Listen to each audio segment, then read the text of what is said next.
To stay updated, subscribe to TJA Academy. बिस्मिल्लाहिर्रहमानिर्रहीम। आज हम देखने जा रहे हैं इनकम इलास्टिसिटी। हम जैसे प्रीवियस लेक्चर्स में हम देख चुके हैं कि हमारे पास इलास्टिसिटी ऑन प्राइस इलास्टिसिटी होती है, क्रॉस प्राइस इलास्टिसिटी एग्जिस्ट करती है और इनकम इलास्टिसिटी एग्जिस्ट करती है। ऑन प्राइस में हम प्रोडक्ट की अपनी प्राइस को देख रहे होते हैं, क्रॉस प्राइस में हम सब्सिट्यूट और कॉम्प्लीमेंट की प्राइस से रिस्पॉन्सिवनेस चेक कर रहे होते हैं और इनकम इलास्टिसिटी में हम इनकम के रिस्पॉन्स से चेक करते हैं। अब देखें, और इनकम इलास्टिसिटी में हम इनकम की वजह से क्वांटिटी में जो रिस्पॉन्स आता है हम उसको चेक करते हैं। तो अगर हम इसके फॉर्मूले की तरफ जाएं तो फॉर्मूला बेसिकली वही है, percentage change in quantity demand due to percentage change in income. Income मैं एम से रिप्रेजेंट कर रहा हूँ यहाँ पे। अब अगर उसको फॉर्मुलेट करेंगे तो change in Q divide by initial multiply by 100 over change in income divide by initial value multiply by 100 cancel, और हम इसको ऐसे लिख सकते हैं change in Q D over Q D divide by change in M over M. इस sign को सिर्फ डिवाइड के साइन में लिख दिया, अब इसको रेसिप्रोकल कर दें। Change in Q D over Q D multiply by M over delta M income. Multiply में चीज़ें शफल कर दें, कोई फ़र्क नहीं पड़ता। क्वांटिटी डिमांड इधर रख दें, इनकम इधर ले आएँ, तो आपके पास फार्मूला बना change in Q D over change in M is equal to M over Q D. This is the income elasticity of demand, और ये रिप्रेजेंट होता है ईटा से। This is Greek symbol eta. अच्छा, फिर वही बात कि यहाँ पर क्योंकि इनिशियल प्राइस, इनिशियल इनकम और इनिशियल क्वांटिटी है, तो ये कौन सा फार्मूला है, पॉइंट, जो कि स्मॉल चेंज के लिए इस्तेमाल होगा। अगर हम लार्ज चेंज की बात करें तो इनिशियल फाइनल इनकम या क्वांटिटी नहीं लेंगे, दोनों का एवरेज लेंगे। एवरेज लेने का मतलब है delta Q over delta M, M1 plus M2 over 2 divide by Q1 plus Q2 over 2, 2 cancel. जो आर्क फार्मूला आपके पास आया change in Q over change in M, M1 plus M2 over Q1 plus Q2। This is arc formula of income elasticity, arc 1। ये हम अपने initial जो price elasticity का lecture है जिसमें हमने परसेंटेज मेथड को डिस्कस किया था, वहाँ हम डिटेल में डिस्कस कर चुके हैं कि पॉइंट फार्मूला स्मॉल चेंज के लिए सूटेबल है, आर्क फार्मूला स्मॉल और लार्ज दोनों चेंज के लिए सही काम कर सकता है। तो ये तो था आपके पास डेरिवेशन ऑफ इनकम इलास्टिसिटी। अब हम इसके कुछ न्यूमेरिकल एग्जाम्पल्स की तरफ जाते हैं। अब हमारे पास ये दो केस हमने कंसिडर किए, केस ए केस बी। अब इनको सॉल्व करते हैं।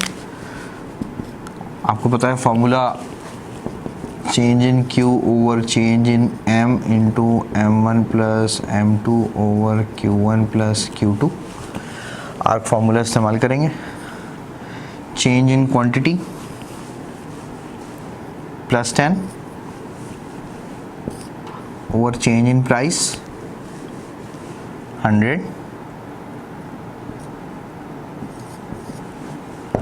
इंटू M1 प्लस M2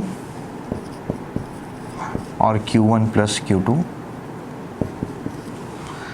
इसी तरह यहाँ पर अगर आप देखें तो चेंज इन क्वांटिटी ये आपके पास आ जाएगा -15, क्योंकि चेंज कम हुआ है, और मतलब वैल्यू कम हुई है जिसकी वजह से माइनस साइन आंसर 65 माइनस 80 करेंगे, और 1000 और 1200 माइनस 1000 ये आपके पास बचेगा 200 M1 plus M2 and Q1 plus Q2।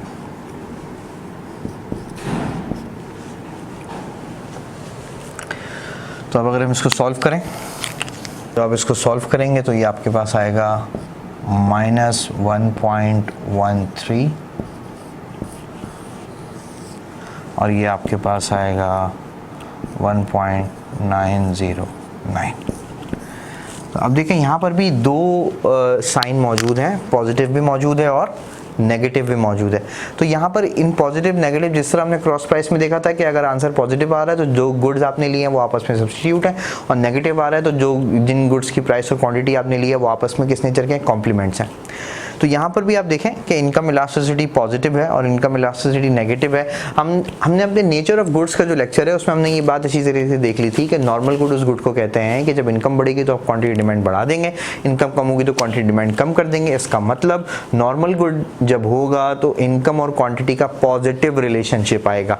और इस तरीके से हम इन्फीरियर की बात करते थे तो इन्फीरियर का था कि इनकम बढ़ती थी क्वांटिटी डिमांड कम कर देते थे, इनकम कम हो जाती थी क्वांटिटी डिमांड बढ़ा देते थे। तो इन्फीरियर गुड में इनकम का और क्वांटिटी का नेगेटिव रिलेशनशिप आएगा। असल में इलास्टिसिटी का साइन इस रिलेशनशिप को ही शो करता है।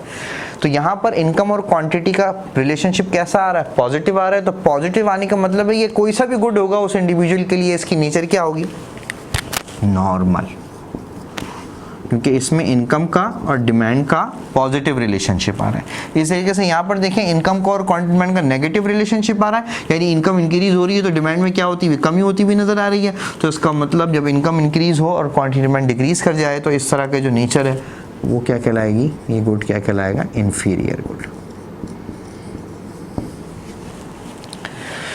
तो उसको कंक्लूड करते हैं कि हमारे पास इनकम इलास्टिसिटी का फार्मूला हमने उसको ड्राइव किया। ड्राइव करने के बाद आर फार्मूला हमने इस्तेमाल किया। दो केसेस हमारे पास आए, एक पॉजिटिव साइन के साथ आया, नेगेटिव साइन के साथ आया। हम ये बात डिस्कस कर चुके थे कि पॉजिटिव रिलेशनशिप नॉर्मल गुड को शो करता है, नेगेटिव रिलेशनशिप इन्फीरियर गुड को शो करता है। तो अगर इनकम इलास्टिसिटी किसी भी प्रोडक्ट की अगर पॉजिटिव आ रही है किसी इंडिविजुअल की तो उसका मतलब वो गुड उस इंडिविजुअल के लिए नॉर्मल गुड होगा। और किसी भी इंडिविजुअल के लिए कोई सा भी गुड अगर उसकी इनकम इलास्टिसिटी नेगेटिव आ रही है तो उसका मतलब उस इंडिविजुअल के लिए वो गुड कैसा होगा, इन्फीरियर गुड होगा। तो आई होप इनकम इलास्टिसिटी का कॉन्सेप्ट आपको क्लियर हुआ होगा। अगर ये वीडियो आपको पसंद आया तो उसको लाइक करें, शेयर करें, हमारे चैनल को सब्सक्राइब करें और बेल आइकन पर जरूर क्लिक करें।